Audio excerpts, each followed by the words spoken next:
ギューッとターンはして、で、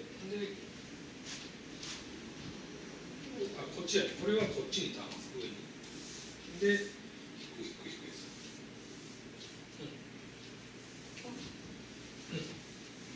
僧帽筋のゴリゴリするやつね。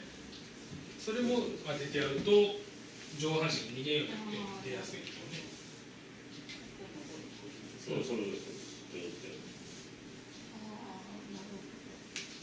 体を止めてやるっていうのがね、大事ですね。